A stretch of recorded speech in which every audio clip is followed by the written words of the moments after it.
Hi, I'm Dr. John Chessare, the President and CEO of the GBMC healthcare system, and I'm here to give you an update on a new topic for these videos, which is the number of sick children in the community with respiratory tract illnesses. So there's a lot of discussion about why are we having so many sick children with coughs at this time of the year that are being caused by respiratory syncytial virus in particular, but also a relatively early beginning to the influenza season and an occasional child with COVID-19. The answer to that question may be because during the pandemic, we were masked, we were staying apart.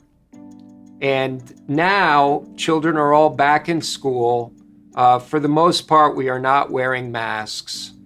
And it may be that has allowed the virus to propagate earlier in the cold virus season.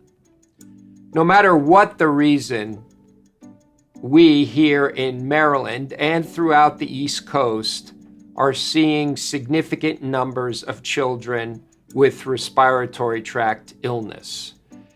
Many of them are getting sick enough to require hospital care, and some are requiring intensive care unit level service.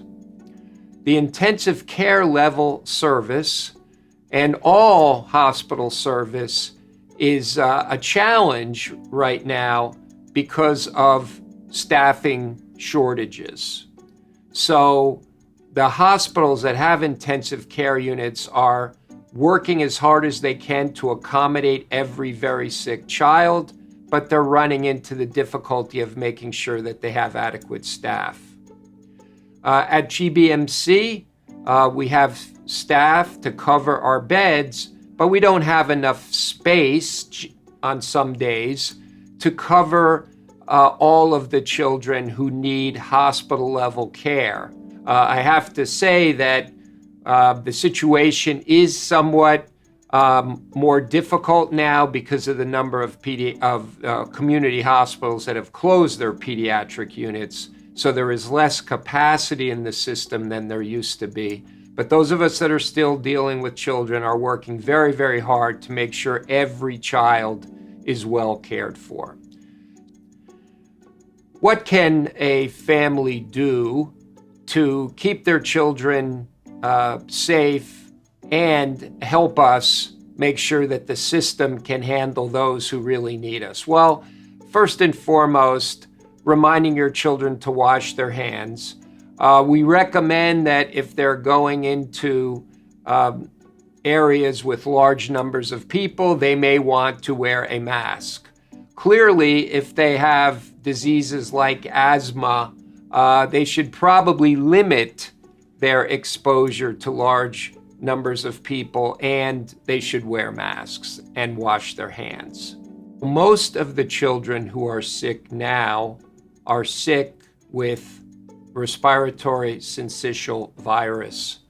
Some have influenza, some have other cold viruses. It's not important for a parent to know which of these viruses is causing the illness because the treatment will be the same. What is important is for the parent to watch the child for signs of worsening, any sign of difficulty breathing. Early on in the illness, your child may have a fever, may have a cough. In that case, support them. Give them plenty of fluids. But right now, parents can really help the system by taking care of their children as they normally do. And if they need help, calling their primary care provider first before seeking hospital care.